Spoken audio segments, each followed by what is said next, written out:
समीकरण,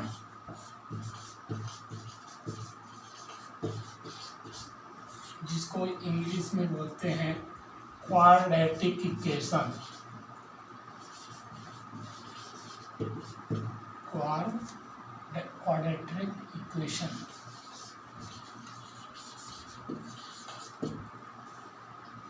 ये इसकी ज़रूरत क्यों पड़ती है, आइए हम देखते हैं कि मान लीजिए एक छोटा सा मैं उदाहरण दे रहा हूँ। एक त्रिभुज है जिसका आधार उसकी ऊंचाई से 1 मीटर अधिक है। एक त्रिभुज दिया हुआ है ABC, जिसका आधार AB उसकी ऊंचाई अर्थात AC से 1 मीटर अधिक है। तो त्रिभुज का क्षेत्रफल यदि 45 वर्ग सेंटीमीटर हो तो बताइए कि आधार और ऊंचाई इसकी क्या होगी। तो हम जानते हैं कि त्रिभुज का क्षेत्रफल बराबर होता है 1/2 आधार गुणित ऊंचाई। यहाँ पर गिवन क्या है, यहाँ पर दिया है कि आधार उसकी ऊंचाई से 1 मीटर अधिक है। तो हमको यहाँ पर ऊंचाई की कल्पना करनी पड़ेगी। माना की ऊंचाई x मीटर है। क्या लिखेंगे, माना ऊंचाई x मीटर है, तो हमने इसको मान लिया x। तो आधार क्या होगा, आधार होगा, जैसे प्रश्न है 1 मीटर अधिक, तो x धन 1 मीटर होगा आधार। अब देखिए यहाँ पर ऊंचाई मिल गई और आधार मिल गया। अब यहाँ पर सूत्र रखेंगे, तो सूत्र में रखने पर हमको क्या मिलेगा, 1/2 आधार की वैल्यू है x + 1 और साथ में ऊंचाई कितनी दिया है x। तो देखिए गुणा करिए, 1/2 कोष्टक के अंदर इस x का गुणा इसमें हुआ तो ये हो जाएगा x² और इस x का गुणा इसमें होगा तो ये x। अब ये कितना दिया हुआ क्षेत्रफल 45, तो 45 हो गया। अब ये जो /2 है, इस 2 का त्रिज्या गुणा इसमें हो गया तो ये हो गया 90, साथ में हो गया x² + x = 90। अब इस 90 को उधर ले जाते हैं तो हमारे पास मिलेगा x² + x - 90 = 0। अब ये हमारा जो समीकरण प्राप्त हुआ, यह समीकरण वास्तव में वर्ग समीकरण है। इसको ध्यान से देखेंगे तो यह इस फॉर्म में है, ax² + bx + c = 0, जहाँ पर कि a and b ≠ 0, a और b का मान 0 नहीं होना चाहिए, ये इसकी कंडीशन है। और इस x की घात कितनी है, यहाँ पर 2 है, इसलिए इसको बोलते हैं द्विघात समीकरण या वर्ग समीकरण। इसका नाम क्यों पड़ा वर्ग समीकरण, क्योंकि यहाँ पर चर की अधिकतम घात कितनी है, 2, अधिकतम घात 2 है। ये देखिए अधिकतम घात 2 है, इसलिए इसको हम बोलते हैं वर्ग समीकरण या द्विघात समीकरण भी बोलते हैं। अब देखिए ये होते कितने प्रकार के हैं और इनके हल कैसे निकालते हैं। ये 2 प्रकार के होते हैं। पहला होता है शुद्ध वर्ग समीकरण और एक होता है मिश्र वर्ग समीकरण। तो शुद्ध वर्ग समीकरण क्या होता है, देखिए शुद्ध वर्ग समीकरण में एक चीज आपको ध्यान देना पड़ेगा, ये होता है ax² + c = 0, इस फॉर्म में होता है ax² + c = 0। यहाँ पर ध्यान देंगे b = क्या है, 0 है, अर्थात b की वैल्यू कितनी है, यहाँ पर 0 है। b का मान कितना है, 0 है, इसलिए b वाला स्टेप इसमें नहीं है। अब जैसे दूसरा उदाहरण में दे रहा हूँ, 40x² - 49 = 0। क्या ये वर्ग समीकरण है, तो निश्चित रूप से वर्ग समीकरण है। यहाँ पर a की वैल्यू कितनी है, 1 है, और c की वैल्यू कितनी, -49 है। तो ये जो इस रूप के जो समीकरण आते हैं ये कहलाते हैं शुद्ध समीकरण या शुद्ध वर्ग समीकरण। अब मिश्र वर्ग समीकरण को देखिए, मिश्र वर्ग समीकरण में होता है ax² + bx + c = 0। जहाँ पर ए और बी 0 ना हो, ये कंडीशन है आपको।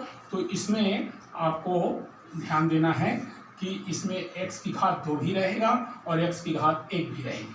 अब एक छोटा सा उदाहरण से देखते हैं इसके कितने हल होते हैं। इस वर्ग समीकरण के क्वाड्रेटिक इक्वेशन के कितने समीकरण होते हैं, कितने हल होते हैं, सॉल्यूशन।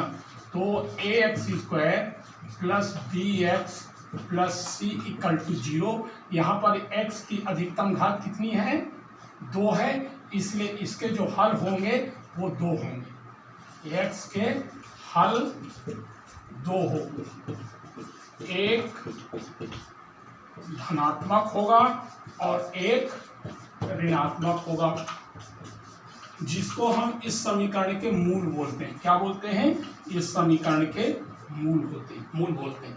एक मूल को हम अल्फा से व्यक्त करते हैं और दूसरे मूल को बीटा से व्यक्त करते हैं। तो धनात्मक वालों को यदि हम अल्फा से व्यक्त करते हैं और ऋणात्मक वाले को बीटा से। अब ये देखिए धनात्मक और ऋणात्मक हल आते कैसे हैं, इनको देखिए। तो x के हल ज्ञात करने के लिए 2 नियम है, एक सूत्र विधि और दूसरा गुणनखंड विधि। तो हम यहाँ पर सूत्र विधि का प्रयोग करेंगे। गुणनखंड विधि को विद्यार्थी या छात्रों ने पिछली कक्षा में अध्ययन कर चुके हैं, इसलिए हम इसको किससे करेंगे, सूत्र विधि से। तो यहाँ पर x की अधिकतम घात कितनी है, 2 है, तो यहाँ पर x के मान भी 2 होंगे। तो x equal to -b plus minus √b² minus 4ac upon 2a। ये जो वर्गमूल है ये पूरा रहेगा। अब यहाँ पर ध्यान से देखेंगे 2 चिन्ह लगे, प्लस और माइनस। तो यहीं पर 2 चिन्ह जो हैं अलग अलग जब करेंगे, एक बार प्लस लेंगे और एक बार माइनस लेंगे।